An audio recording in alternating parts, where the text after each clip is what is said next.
Hey guys, it's Magda. Welcome back to my channel. It's about 6:25 p.m. on Sunday. Cinnamon hair dye, such an epic fail. I can't even tell you. I I was telling you my scalp was getting tingly, and then I'm like, oh, it's getting really tingly.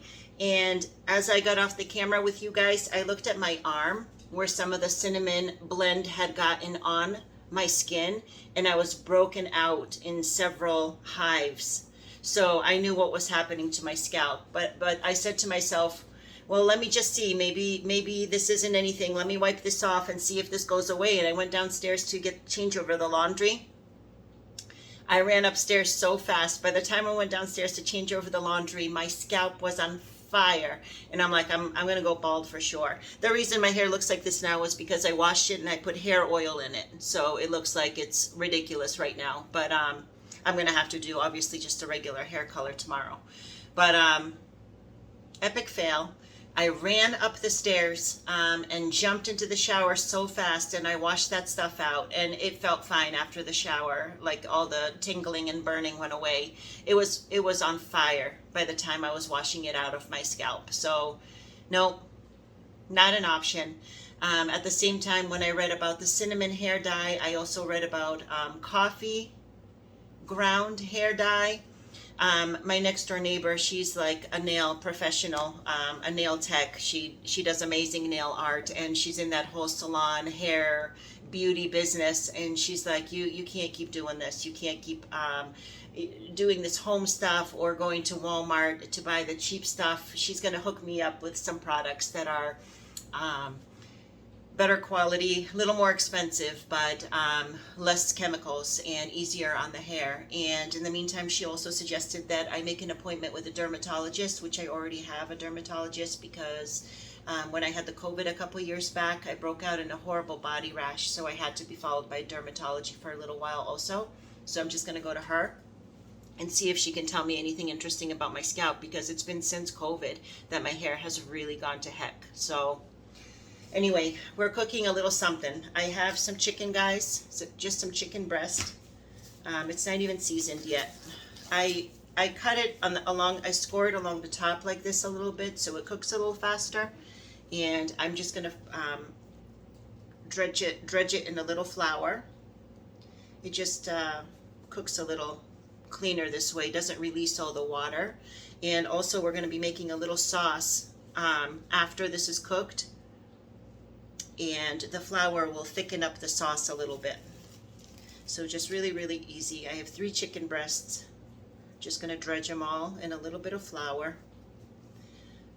The flavor for this chicken, I'm gonna put some salt and pepper on this chicken when it gets in the pan, but the flavor is gonna come from the sauce, which is going to be with honey, ginger, garlic, just dredging it.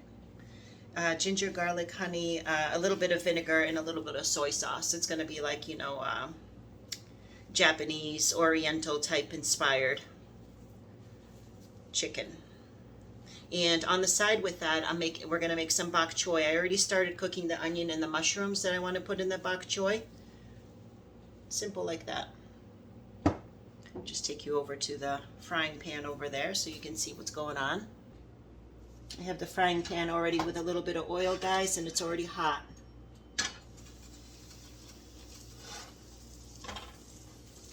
When you put the chicken in, you want the frying pan to already be a little hot so it sears the outside.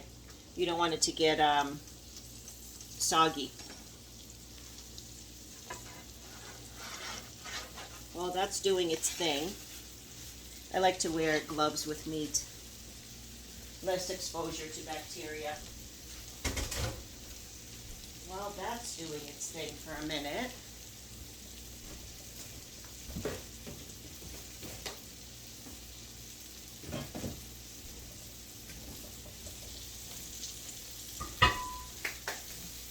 Over here, guys, next pan over, I cooked some nice mushrooms there.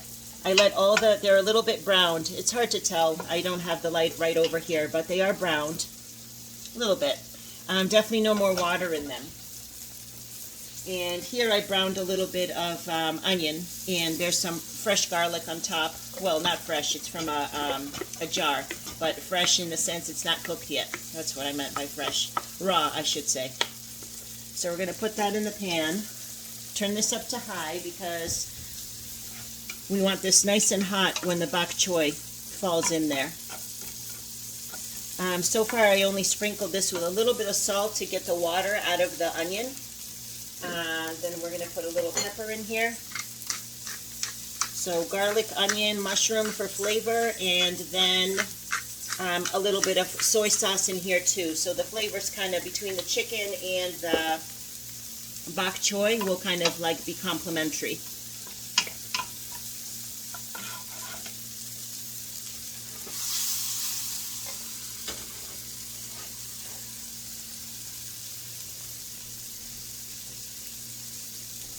Our bok choy, guys, is here. Look how beautiful it is. I cut it up a little bit so it's not like huge chunks.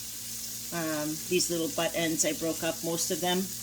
These leaves, they're going to cook down to nothing, the big leaves. But then these chunks, I made them a little smaller. So they're just more bite-sized. Beautiful, beautiful fresh bok choy. And it was, I can't believe how cheap it was.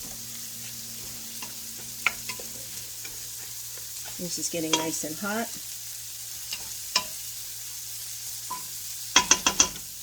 I love everything in here. The mushrooms, onions, garlic. Oh, I'm in love with all of that.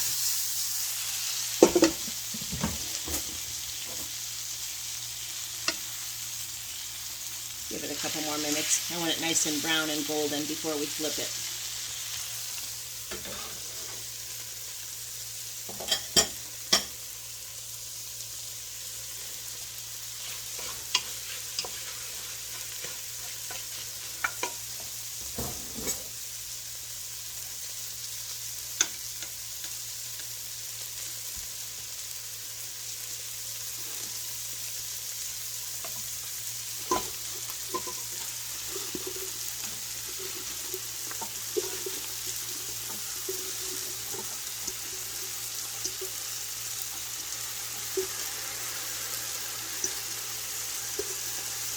I made the pan really hot because, as you can see, there's some water left over from washing it, so I wanted that to evaporate.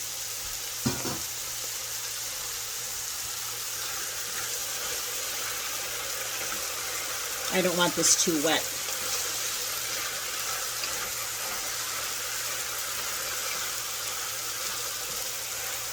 And I'm just going to hit this with a little bit of soy sauce, because that will also help the bok choy release some of the water, wilt it down a little bit.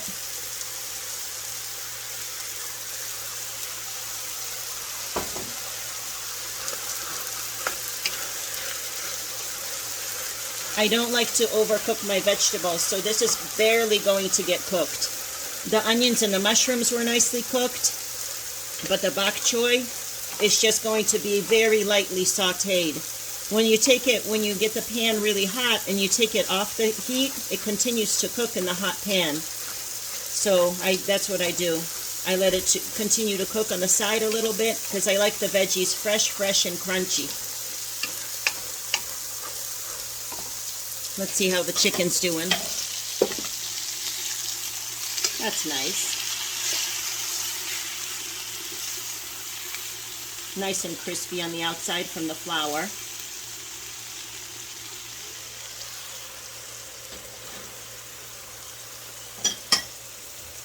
I actually haven't had chicken in a while. Over a week anyway. I don't know if I had any meat in this past week. I had some salmon.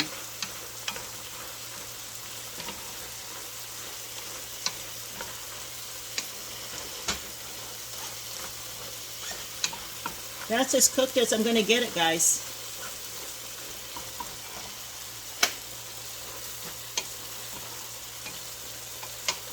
Like I said, this is, I'll leave this on the heat for I turned the heat off, but I'll leave it on the hot burner for just a couple more minutes, and then I'll just take it off the burner and let it do its thing on the side. In fact, you know what? I think this is plenty cooked. So I'm just going to take it off altogether.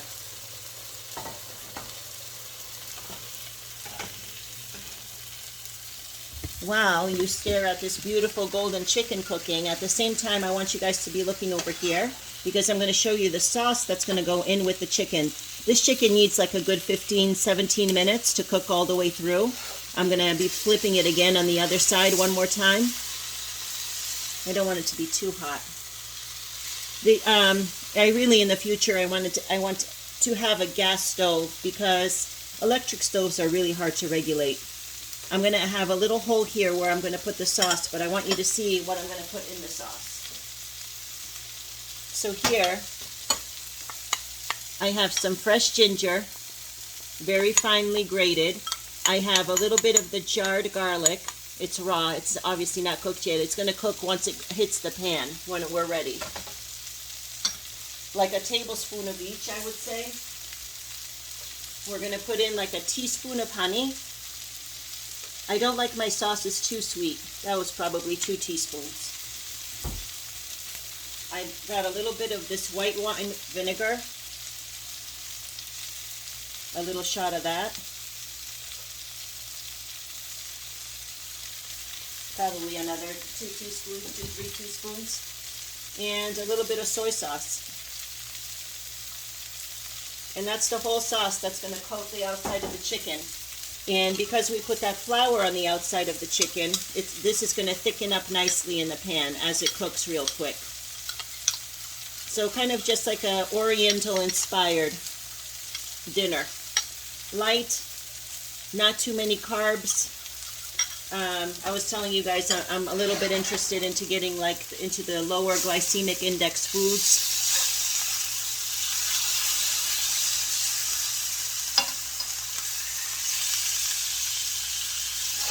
So this is going to sizzle for another probably 8-9 minutes before I put the sauce in. So that's my simple dinner for tonight, guys. So remember, the lessons we learned today. Oh, we have to go do our affirmations before we finish here. I'm going to keep those affirmations. I didn't have a chance. I hopped right into doing my hair when I got home, and epic fail. No cinnamon hair dye. Don't do it. Ouch. Too painful. And nice light dinner. I'm so excited for the bok choy and a little bit of Asian inspired chicken. And let's go and read last night's affirmations one more time. I think they were very, very on point and very important to review another day anyway. Okay, guys, so I'm going to read these to you one more time. The first one, it says, I see clearly. I willingly forgive. I breathe love into my vision, and I see with compassion and understanding. My clear insight is reflected in my outer sight. My home is a peaceful haven. I bless my home with love. I put love into every corner, and my home lovingly responds with warmth and comfort. I am at peace. I am willing to let go.